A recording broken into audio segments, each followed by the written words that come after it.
ত্রয়োদশ জাতীয় সংসদ নির্বাচনের পর সরকার গঠনের ৩০ দিনের মধ্যেই নির্বাচনী প্রতিশ্রুতি বাস্তবায়নের কাজ করছে বিএনপি সরকার। এরই মধ্যে দেশের মানুষকে দেওয়া প্রতিশ্রুতি অনুযায়ী ফ্যামিলি কার্ড বিতরণ, মসজিদ মন্দিরের ইমাম ও পুরোহিতদের সম্মানী ভাতা ও কৃষি ঋণ মওকুফের মতো উদ্যোগ বাস্তবায়ন করেছে জনবান্ধব সরকার।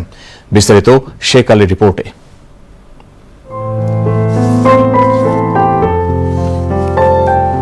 জুলাই গণঅভ্যুত্থানের পর ত্রয়োদশ জাতীয় সংসদ নির্বাচনে ২/৩ বেশি আসনে গণমানুষের রায়ে সরকার গঠন করে বাংলাদেশ জাতীয়তাবাদী দল বিএনপি। সরকারের প্রধানমন্ত্রী পদের কর্তব্য বিশ্বস্তার সহিত পালন করিব। সরকার প্রধানের দায়িত্ব গ্রহণের পরপরেই নির্বাচনে দেয়া প্রতিশ্রুতি দৃশ্যমান বাস্তবায়নের পথে হাঁটতে শুরু করেন প্রধানমন্ত্রী তারেক রহমান। শুরুতেই প্রশাসনিক সংস্কার এবং কর্মতৎপরতার অন্যতম উদাহরণ প্রশাসনের প্রাণকেন্দ্র সচিবালয়ে নিয়মিত অফিসের কার্যক্রম। প্রধানমন্ত্রী হিসাবে প্রথম তিনি যিনি বিশেষ কোনো কাজ না থাকলে নিয়ম মেনে সকাল ৯টার মধ্যে সচিবালয়ে অফিসে বসছেন। সাপ্তাহিক ছুটির দিন শনিবারেও কর্মচঞ্চল দেখা গেছে সচিবালয় প্রাঙ্গণে।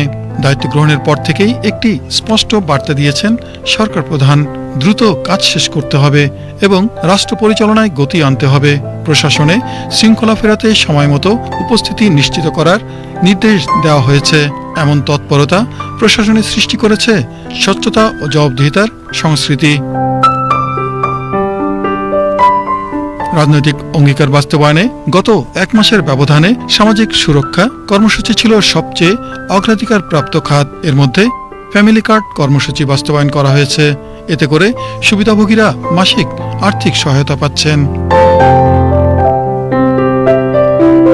দেশ জুড়ে সকল ধর্মের ধর্মীয় সেবকদের জন্য চালু করা হয়েছে ভাতা প্রদান।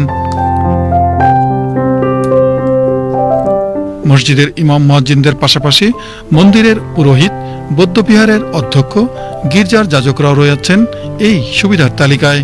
এতে করে একটি অন্তর্ভুক্তিমূলক রাষ্ট্র গঠনের বার্তা দিয়েছেন প্রধানমন্ত্রী তারেক রহমান।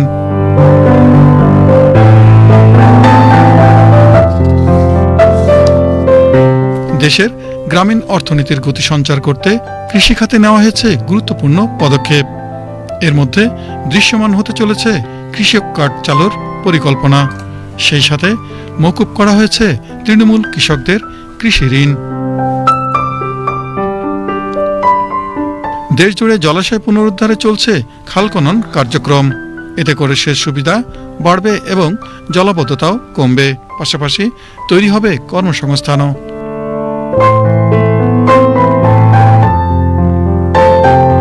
এদিকে সড়কে শৃঙ্খলা ফেরাতে নেওয়া হয়েছে নানামুখী উদ্যোগ।